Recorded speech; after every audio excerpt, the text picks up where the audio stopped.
And we're live. Which war would you rather fight in?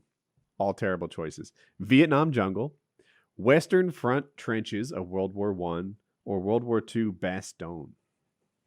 Man, Those I are don't all recall. terrible. Tell me about Bastogne. Is that the really cold one? It That's the was really in Band cold of one in Brothers. France, It's right? super cold. They were in snowy foxholes, and artillery would just come out of nowhere and kill some of you. Yep. So You were freezing to death the whole time, getting frostbite, no supplies getting through the lines. these are terrible options Mm. because, like, the Bastogne one, if that's the thing I'm thinking about in the Ardennes Forest or wherever it was, maybe.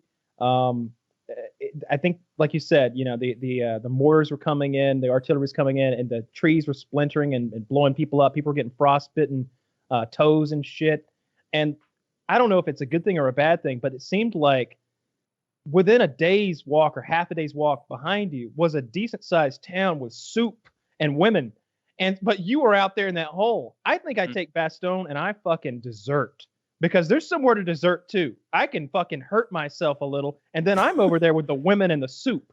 However, if I'm in Nam, oh my God, forget about the snakes and the spiders and the foot-long centipedes crawling about and the ants. The ants, they always talk about the ants.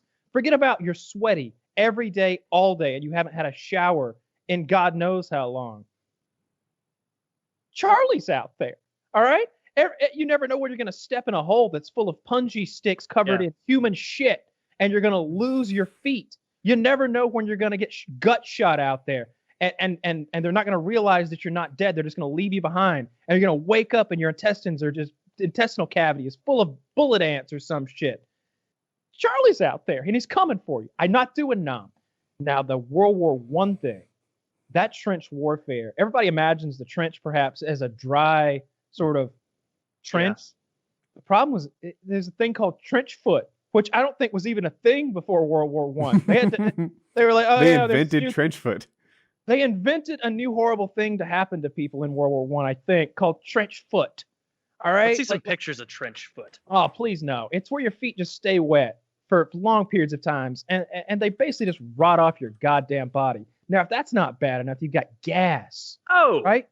You've got mustard gas coming in, chlorine gas coming in, blinding you, scarring your esophagus and your lungs. Shell shock it is both synonymous with PTSD and an actual thing that happened because there was so much goddamn shelling during that war.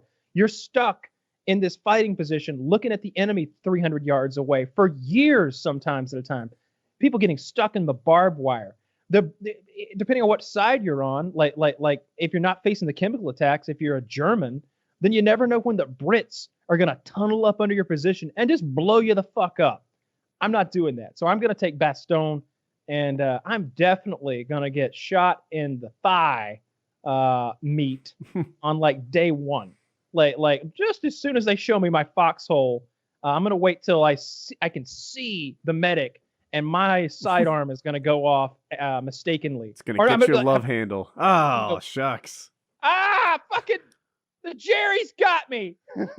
It's just a flesh wound, Kyle. Yeah, but I need my flesh. I'll see you in town. What's the soup of the day? What's the soup of the day? I'm going to go with Bastogne too. Man, I just feel like it would be possible to stay warm. Yeah, I've slept in very cold before, and if I just get enough of the stuff, you know, collect some coats off the dead guys, you can make yourself a little heat cabin there. Vietnam, it just seems so inescapable. Also, maybe it's just because I'm American and we kind of romanticize World War II. I believe in the cause. You know, you're there, Battle of Bastogne, trying to free a people from being wiped off the face of the earth. Vietnam, what was the cause exactly? Prevent the spread of a proxy war with the Soviet Union. Yeah, built on lies, you know, and I'm not getting into it. And World War I, what Archduke of Ferdinand or something? Franz Ferdinand. Franz Ferdinand. Why is he my top priority again? There were a lot of treaties, and that triggered this country to start a war, and then that triggered this country to come in and defend them, and that triggered another country to come in and attack them. And it just became a gigantic mess. Yeah, yeah. It's almost like a schoolyard fight where no one wants to participate. They're all just need to somehow. No, it's like a hockey fight or a baseball fight where it's like, all right, clear the benches. Fucking Omar beamed another guy. Let's go. What I like about those baseball fights is like you can see like the guys who are really excited about it, who are like, "Let's go, boys!" Like hopping up, ready to go. And then you can see other guys on the team who are like, "Yeah, let me grab my hat and quick sip of water. Let me take my watch weights off the bat. And all right, let's. Oh, it's already scrum's almost over. I'll go over there and I'll grab the shirt of two of my teammates and go, ah. Those baseball